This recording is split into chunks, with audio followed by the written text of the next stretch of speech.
Vos 10 eurų ir tau žadama iki 18% metinė grąža? Mano vienas klausimas, ar čia yra eilinė iliuzija, ar tai iš tiesų yra vertas dėmesio pasirinkimas. Tai šiandien noriu tau parodyti registracijos procesą vienos iš P2P platformų, kuri būtent tą ir rašo, jog galim pradėti investuoti nuo 10 eurų ir vidutinė grąža siekia 16-18%. Tai šiandien pasidalinsiu būtent šitam video, kaip aš einu per procesą, kokios informacijos aš ieškau apie tam tikrus naujus investavimo sprendimus ir pasirinkimus būtent į savo portfelį.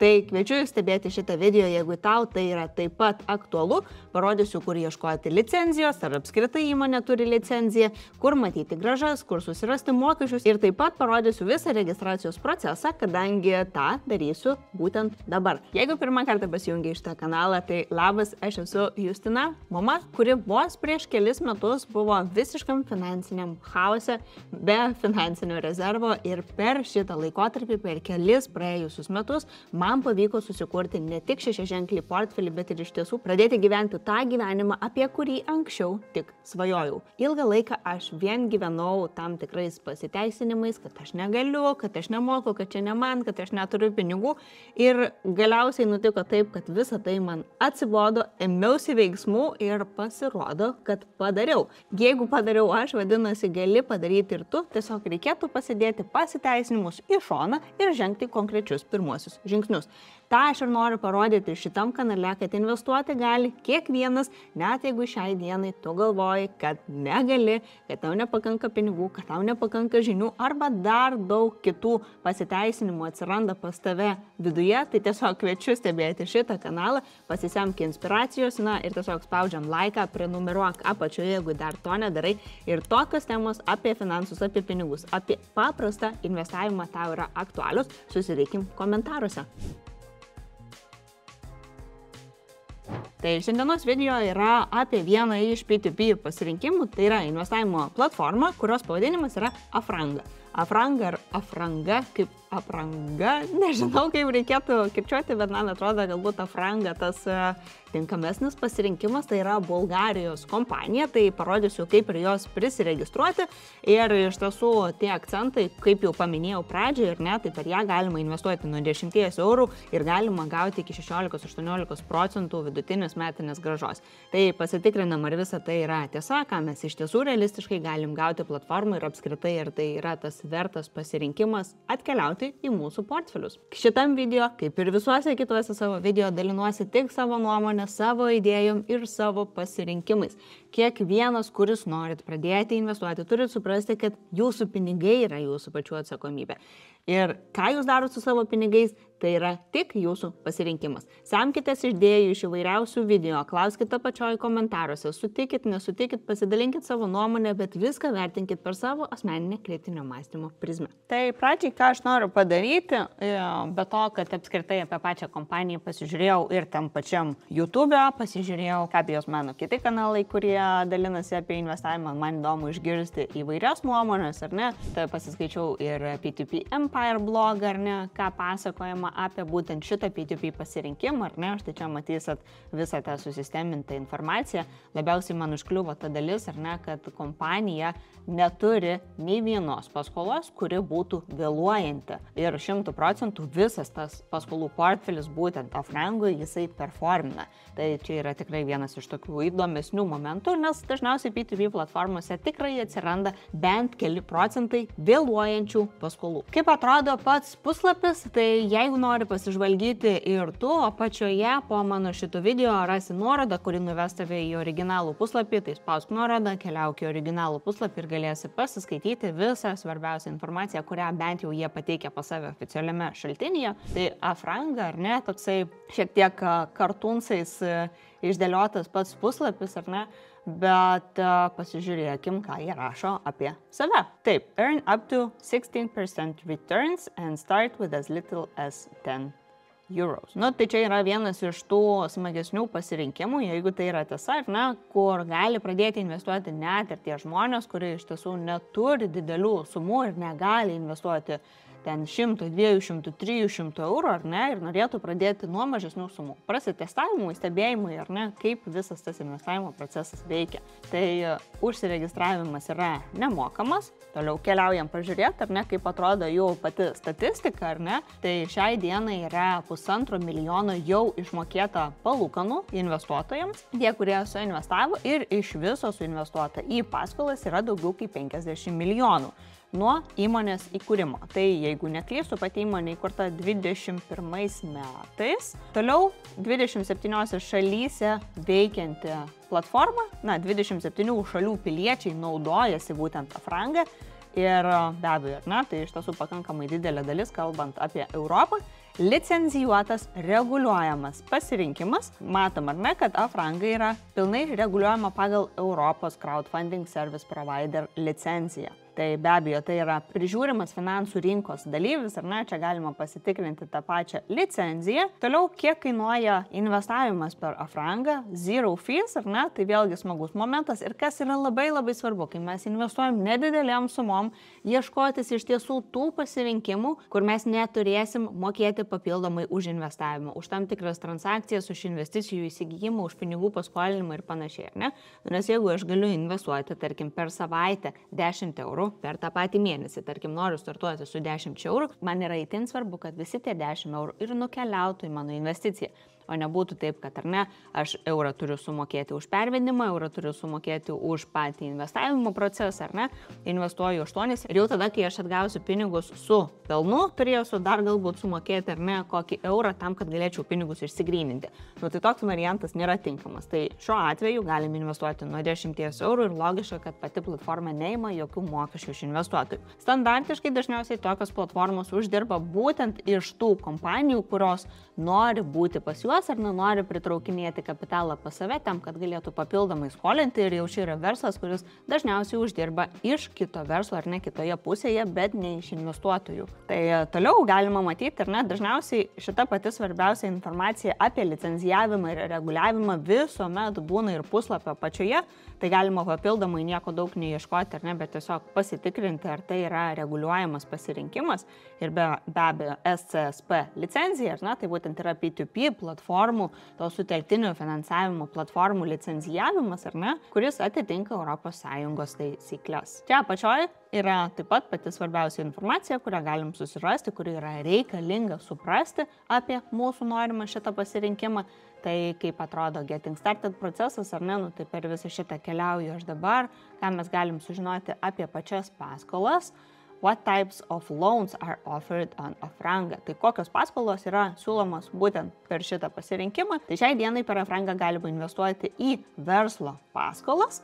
Ir man šitas pasirinkimas patinka, nes aš esu labiau linkusi skolinti galbūt verslui, negu skolinti žmogui. Čia tiesiog mano pačios asmeninis galbūt toks nusistatymas, ar ne, aš norėčiau labiau paskolinti verslui, negu paskolinti žmogui, kuris nori pasiimti kreditą ar leasing, ar ten refinansuotis ir panašiai. Toliau, ką mes dar galim pasižiūrėti, ar ne, tai be abejo, kad visos paskolos atkeliauja į platformą ir tampa prieinamos investavimui tik po itin stipraus patikrinimo, ar ne, būtent to due diligence proceso. Ir kaip atrodo tos verslo paskolos, ką mes galime matyti daugiau, key features of Afranga loans, ar ne, tai jos yra išleistus būtent privačių kompanijų ir skiriasi paskolų terminai, skiriasi gaunamos palūkanos už pinigų paskolinimą, skiriasi lygiai taip pat, ar tai yra kas mėnesį, ar kas ketvirtį, ar kas metus išmokamas pasirinkimas, kaip mes gaunam savo pelną. Ir ateityje pati Afrangos platforma, ką siūlo, tai netgi nekilnojamo turto paskolas ir kitus alternatyvius pasirinkimus, kurie yra asset backed. Ką mes dar galim pasižiūrėti apie tas pačias paskolas ir kas yra svarbu, tai galim pažiūrėti, ar ne, kaip dažnai mes galim gauti savo repaymentus, ar ne, kaip dažnai sugrįžta pinigai. Tai vėlgi viskas priklauso nuo tos paskolos, kurią mes pasirenkam. Tai gali būti kas mėnesį, kas ketvirtį, gali būti kas pusmetį arba kas metus. Kas svarbu yra įsivertinti, ar ne, kalbant apie tiesiog pinigų skolinimą per P2P pasirinkimus, ar ne, tai kas nutinka, jeigu tas, kuris besiskolina, privati įmonė, kuri ieško pinigų paskolai, kuriai mes skolinam praleidžia mokėjimą, ar ne, kaip elgesi tuo metu pati platforma, tai platforma turi tą nustatytą procesą, ar ne, kaip jie elgesi, jeigu mokėjimas yra praleistas, ir jie siūlo 3 dienų vėliavimo periodą, ir jeigu po tų 3 dienų nėra gautas mokėjimas, ar ne, tai kompanija dar papildomai uždeda ir palūkanas už tai, kad buvo vėluojama išmokėti. Tai čia mums kaip investuotojams, ar ne, svarbu yra šitą žinoti. Tai jeigu taip nutinka, ar ne, kad paskola, į kurią mes investavom, yra vėluojanti, ar ne, mes galim tipiškai tikėtis 2% didesnės grąžos, bet vėlgi nėra jokių garantijų, ar ne. Toliau, kas yra labai svarbu, išsigryninti ir pasižiūrėti, ar pačios kompanijos pinigai yra atskirti nuo mūsų kaip investuotojų pinigų, ar ne. Tai reiškia, ar P2P pasirinkimas siūlo segreguotus akauntus, kur yra laikomi mūsų pinigai, tam, kad jie nesusimaišytų su pačios kompanijos pinigais, ar ne, ir tai suteikia mums tam tikrą apsaugą. Tai Afranga bendradarbiauja kartu su Lemonway ir mes galim pasižiūrėti, ar ne, tai kur investuotojų pinigai yra laikomi. Tai visas investuotojų kapitalas Afrangoje yra saugiai laikomas dedikuotose akauntuose, būtent kurie yra valdomi Lemonway. Tai matom, ar ne, kad pagrindiniai punktai, kad tai yra atskiri akauntai. Kiekvienas investuotojas turi savo individualų akauntą, tam tikrą, ar ne, paskyrą, sąskaitą, kuri yra registruota mūsų vardu ir atskirta nuo Afrangos operacinių akauntų. Ir vėlgi, ar ne, tai yra papildoma apsauga būtent mums, todėl kad jeigu Afranga nustotų veikti ir teikti savo paslaugas, mes turėtume, ar ne, toliau pilną accessą, pilną prieimą prie savo pinigų, prie savo bendro kapitalo per Lemonway paskyras. Pati Afranga tai yra būtent Bulgarijos kompanija, kuri ir yra prižiūrima kaip finansų priežiūros komisijos būtent Bulgarijoje. Tai šitą momentą taip pat reikėtų įsivertinti. Toliau dar galima pasižiūrėti, kas yra tie pagrindiniai Afrangos partneriai, paskolų išdavėjai, būtent į kurias paskolas mes galim ar ne investuoti. Tai čia šitoje vietoje rasim taip pat apačioj prie Invest. Galim paskaityti How it works, jeigu reikia dar papildomai, ar ne, galim pasižiūrėti prie Loan Originators. Ir štai čia yra 4 kompanijos, kurios 3 iš jų yra iš Bulgarijos ir 1 Czech Republic. Toliau, type of loans offer, tai yra personal unsecured loans. Čia išsiskleidžia ir ne papildoma informacija, kurią galim pasiskaityti, kuri taip pat turėtų būti aktuali. Kadangi tai yra ir licencijuojamas, reguliuojamas verslas, ar ne, pati Afranga privalo pateikinėti tam tikras ataskaitas, su kuo bendradarbiauja, kaip atrodo jų finansinė sveikata, ar ne. Tai šitus dalykus tikrai galite rasti tam pačiam puslapyje. Tai viena iš kompanijų, su kuria bendradarbiauja ta pati Afranga, yra Credidirect ir iš viso bendras portfelis šitos kompanijos sudaro beveik 6 milijonus ir 10% vidutinė metinė grąža ir iš viso per Afrangą buvo suinvestuota 60 000 eurų. Toliau yra Lendivo, Bulgarijos kompanija, vidutinė metinė grąža šiek tiek daugiau negu 13%, portfelio dydis 1,7 milijono ir iš viso per Afrangą ar ne buvo suinvestuota į šitus pasirinkimus daugiau kaip 3 milijonai. Tada, ką mes galim pažiūrėti, Stick Credit ir Stick Credit iš viso tas paskolų portfelis yra 22 milijonai ir vidutinė metinė grąža praktiškai siekia 15% ir iš viso per Afrangą buvo suinvestuota 5 milijonai. Tai Stick Credit yra išduota Bulgarijos nacionalinio banko licenzija, veikia nuo 2013 metų. Ir ką mes dar galim pasižiūrėti, ar ne, tai yra čia Čekijos pasirinkimas, iš viso portfelio dydis 1,4 milijono, vidutinė metinė grąža daugiau kaip 10% ir iš viso per Afrangą 103 000 suinvestuoti. Parodysiu dabar, kaip atrodo tas registracijos procesas. Tai ką mes padarom, tiesiog galim paprastuoju būdu, jeigu tau šitą kompaniją tinka ir patinka ir nori užsiregistruoti ir išmėginti investavimą būtent per Afrangą, naudodamasis nuorodą apačioje dar papildomai gausi 0,5% cashbacką, ne, tai pinigų grąžinimo bonusą nuo savo įsineštos ir suinvestuotos sumos, ar ne, tai papildomai 0,5% yra kaip dovanų iš platformos už tai, kad pradėsi investuoti. Nėra minimalios sumos, 10 eurų yra tas slenkstis, ar ne, nuo kurio gali pradėti. Tai dabar kaip atrodo registracijos procesas, spaudžiam ant linko, atkeliaujam į oficialų puslapį, ar ne, ir spaudžiam Create Account pasirinkimą. Tai registracijos procesas atrodo tikrai labai paprastas, bent jau kol kas, spaudžiam Create an Account, susiveda visus savo duomenis,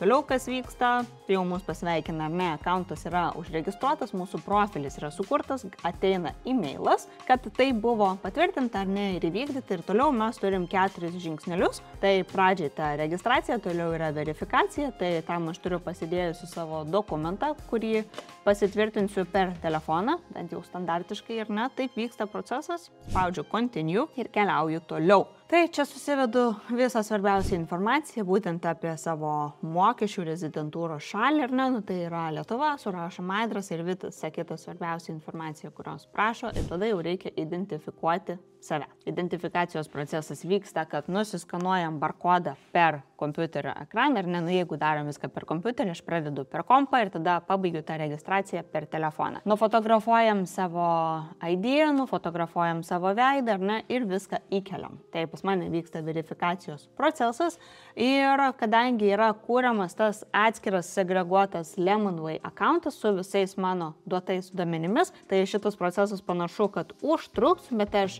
registruojusi ir kitą mėnesį pratęsiu, kaip atrodo visas šitas pasirinkimas per Afrangą ir planuoju tiesiog atlikti pirmąją investiciją. Tai taip atrodo šitas registracijos procesas ir kol pas mane yra dabar apdirbinėjami Lemonway accounto dokumentai tam, kad būtų atidarytas tas segreguotas ir atskiras profilis, luktelsiu ir pasižiūrėsiu, kaip atrodo investavimo pasirinkimai, nes šiai dienai suinvestuoti negalėsiu, turiu sulaukti, kol pilnai atidarys accountą ir kol užpildysiu investuotojų atitikties dokumentus. Tai šiai dienai, ką aš matau prie investavimo pasirinkimų, tai matau 4 paskolas ir visos iš jų yra būtent Bulgarijos paskolos, ir ne, matau iš vėliavos, ir tai yra Lendivo ir Stick Credit pasirinkimai ir dabartinės palūkanos, kurios galim gauti už pinigų paskolinimą, yra 11%, long term, laikotarpis 12, 24, 12 arba 48 mėnesiai.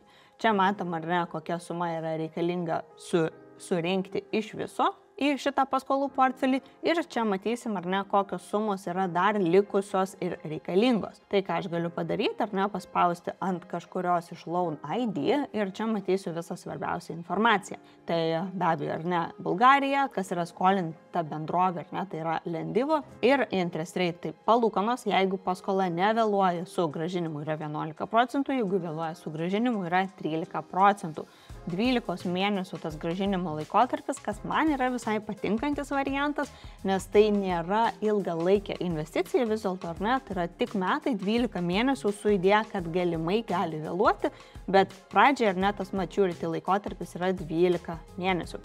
Early repayment option, ar ne, tai ar yra galimybė išmokėti greičiau tą paskolą būtent tiem, kas pasiskolino, ar ne, tai yra statusas listed, ką mes toliau žiūrim, kas kiek laiko yra išmokamos palūkanos, ar ne, kas kiek laiko mūsų pinigai generuoja pelną, tai yra kiekvieną mėnesį ir galutinis likutis yra išmokamas at maturity, tai būtent po tų 12 mėnesių, jeigu nėra jokių vėlavimų. Tai aš čia matau, kad kiekvieną mėnesį, ar ne, turi būti išmokami pinigai. Tai būtent jeigu šitą pasirinkimą žiūrim, tai yra tiesioginė paskola kompanijai, kurie garantuoja grąžinimą būtent savo turimų turtų. Toliau galim pasižiūrėti kitus pasirinkimus, tai yra tarkim Stick Credit pasirinkimas ir vėl 11% vidutinė grąža, nuo kurios mes galim tikėtis. Tai matau, kad šiai dienai prie investavimo pasirinkimo yra tik tais primary market, secondary market nėra, tai vadinasi nėra antrinės rinkos, kurioje mes galėsim parduoti savo investicijas, jeigu mums prireiktų pinigų anksčiau, tai turėkit minti, kad investavimas per Afrangą nėra tas likvidus pasirinkimas, kad mes po 2-3 mėnesių galėsim sustabdyti savo investiciją, atsimti pinigus ir toliau kažkur juos suinvestuoti.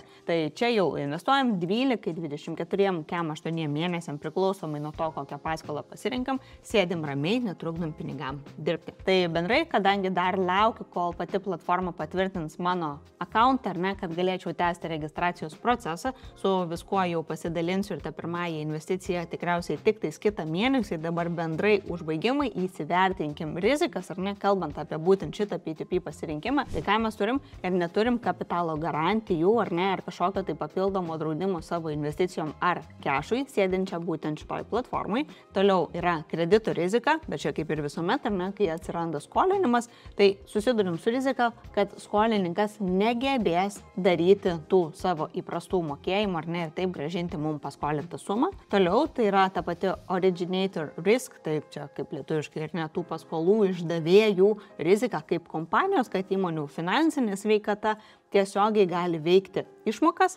Toliau likvidumo rizika, ar ne, nu tai čia kaip ir paminėjau, kadangi šiai dienai nėra antrinės rinkos, tai neturėsim tokio kaip šanso greičiau išeiti iš savo investicijos ir turėsim tiesiog laukti, ar ne, kol pinigai padirbės iki jų sutarto termino. Tai kol kas šiandien tiek apie Afrangą. Labai lauksiu tų pasisakančių, kurie galbūt jau investuojat per šitą įmonę ir turit savo patirtį tam tikrą, ne, tai tiesiog pasidalinkit komentarais apačioj ir kol kas susitiksim kitam video. Ačiū, iki. Nu kas, kaip čia dabar su ta pelės?